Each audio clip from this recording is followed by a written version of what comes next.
Okay, so we are here at RGV Elite Boxing Gym here in Brownsville, Texas, with one of the owners of Juarez Rolo's Promotions. Let's take a picture of that shirt, sir. There you go. With Ruddy Juarez. How are you feeling today, Rudy? I'm feeling amazing, brother. Amazing. Just here at the gym. We're here actually celebrating Sebastian's birthday. So as you can see over there, we're cooking out, and we got all the kids here in the gym. We're gonna spar. We're gonna have a cake, nice cookout, and we're here, man. Happy, excited for February 24th. We got Sebastian, the main event. Mudo Tamés, co-main event. We got Jose Infante. We got Pretty Boy, Manny Rodriguez, Adolfo Alanis, Moses Garcia, Esteban Ali. I mean, we got Ali Garza. We got a stacked card of young, hungry fighters that they're chasing greatness, man. And we're just happy to be part of their journey. You know, be part of building them up and giving them that a chance to be special in the sport of boxing. That you are, sir. Let's rewind back. Let's go back to the very, very beginning.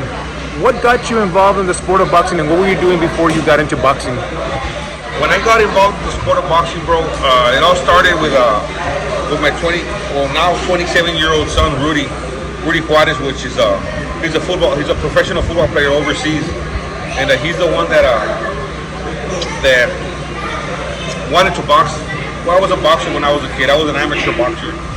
I didn't have many fights. You know, I had a lot of sparring, and, you know, a lot of training, but not too many fights. Maybe I don't know, 12 fights, something like that. I don't remember. And I wanted my kids to box. I didn't have the support system that they have now, and the drive. I didn't have the drive like they did. If I would have had maybe my father or my mother push me to do it, maybe it would have been different. I just didn't have the direction. They were good parents, but you know they were too busy working, and there was no time for them to be taking me to the gym. I would walk everywhere. There was no money for it. So I promised myself, when I have a kid, they're gonna be boxers. If I have a kid or kids, they're boys or girls, they're gonna be boxers. So my kids were born. They got to age, 10 years old, 9 years old. Omar was 10. Rudy was 10. Omar was 8, or something like that. I went to this place called Texas Adventure Camps, where they had it was like a daycare for kids, kind of for kids during the day. They had like a tree with a bag hanging, and they had a little boxing program there. There was this coach named Ruben Sainz, a good friend of mine. His son was an amazing boxer, man, back in the day. He started training my kids for a little bit. Then after that, they closed that place down, so he quit. So I decided to take them to another gym. I took them with Cacho Avila, the Brownsville Community Boxing Club here in Brownsville. They were there maybe for a year. Then we moved on to another place with Lopez Boxing Club. Lopez was a big part, you know, of their amateur career. You know, he was maybe their coach from like 2 years, maybe 2 years. I was a truck driver during this time. I couldn't train them because I needed to be on the road. I needed to make money to send them to tournaments and stuff. And then after that, I met Cano. Cano was the one that trained me. He was in prison, and when he got out, the word got out that he was out training kids again. So I got my kids and I took them to him and said, "Hey man, here are my kids, man. I didn't know you were back." So he trained my kids maybe for another 4 or 5 years. So they were like maybe 17, 18. And that's when he was sent to jail again. So I had to intervene and start training my kids on my own. And that's when my kids, I started training them around that age, about 16, 17, something like that. You know, I really, like with Omar, once I started training him, I perfected more of his style of fighting, and that's when he started to win those big tournaments and started really to get noticed. Sebastian, practically, I trained him since he was a baby. Like, Sebastian is the one that I really fully made myself, and Sebastian was born in it. I mean, Cano, nobody else trained him. Cano trained him maybe when he was, I don't know, like 4 years old. So once in a while, he would give them mitts, but that's more or less the story. Then Omar, you know, he won Golden Gloves here, Golden Gloves. They went to state, won state, Then we got noticed. We got noticed by some scouts and some managers up north about my son, about his style, about Omar, about his fight friendly style. They like his style of fighting. And the rest is history. He got signed without Heyman. He's 15-2. He's WBC international champion, and we're still going, man. Omar is 24 years old, still young. Sebastian, 18 years old, he's 3-0, and we're going hard, man. We're going hard. We got a few kids that are coming up. You know, that are coming up. We got Naima Garcia, Oscar Rubalcaba. We got Moses Infante. We got, I got a pretty nice stable of fighters that are gonna be turning pro later, and I'm excited, man, for the future. I'm excited. Sir, it's very rare to see a promoter work the corners of different fighters. How can you talk about the stress level of that night of October 27, going from corner to promotion and all that? It wasn't that bad, man. The reason is because that's where I have. I mean, that's where my partner comes in, Rolo. You know, he's a corner man too. So when he's a corner man, I'm out here with the people, the fighters, whatever they need. We got our women that are working with us, and it's everything about being organized.